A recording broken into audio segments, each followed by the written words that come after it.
Chapter 1. Prague's Forgotten Breath.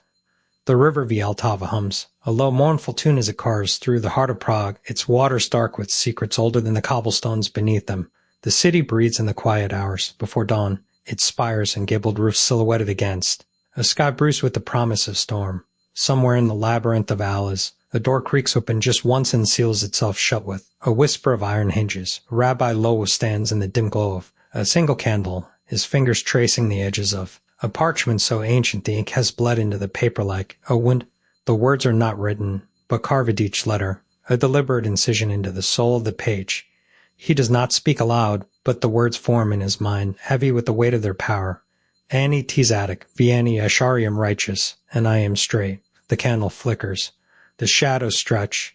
In the corner of the room, a figure stirs. Not a man, not a beast, but something between clay and sinew, hollow eyes that reflect the candlelight like polished stone. The golem. Its chest rises and falls in slow, deliberate motions, as if it has been holding its breath for centuries. The rabbi's hand trembles just once before he steadies it. He knows what must be done. The kings of Europe are gathering, their whispers weaving. A web of betrayal that stretches from the courts of Vienna to the back alleys of Paris, and in the center of it all, Prague. The golem's fingers twitch. A sound escapes its throat, something between a groan and a prayer. The rabbi's voice is barely more than a breath. You remember, don't you?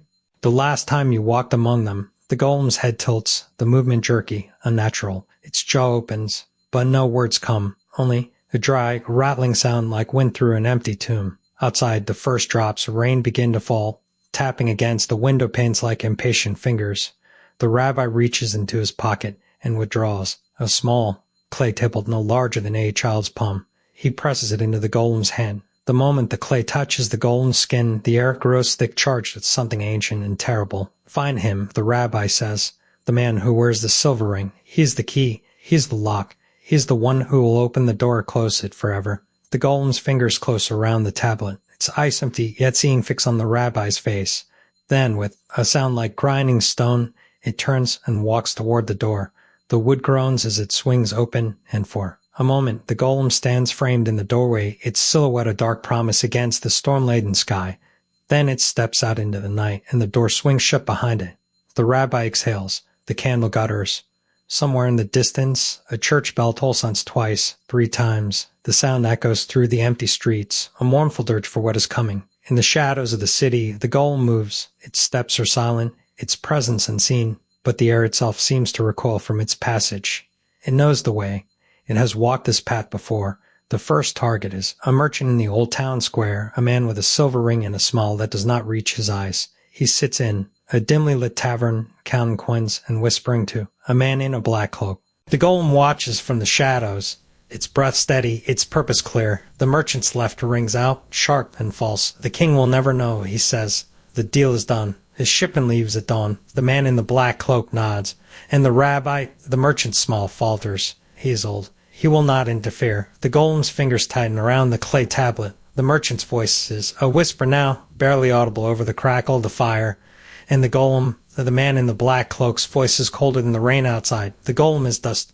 A silence falls. The fire sputters. The golem steps forward. The merchant's head snaps up, his eyes wide. The golem's hand closes around his throat. The silver ring glints in the firelight as the merchant's fingers claw at the golem's wrist. But it is too late. The golem's grip tightens, and the merchant's struggles grow weaker. Then still, the man in the black cloak rises, his hand going to the dagger at his belt. What are you? The golem does not answer. It does not need to. The clay tablet in its other hand begins to glow, a faint, eerie light that pulses like a heartbeat. The man in the black cloak takes a step back, then another. His breath comes in short, sharp gasps. The golem's voice, when it comes, is a whisper of wind through stone. You are the lock. The man's eyes widen in understanding. He turns to run, but the golem is faster. Its hand closes around his arm, and the dagger clatters to the floor. The man's scream is cut short as the golem's fingers tighten, and the light from the tablet grows brighter, brighter than silence. The fire burns low. The rain falls harder.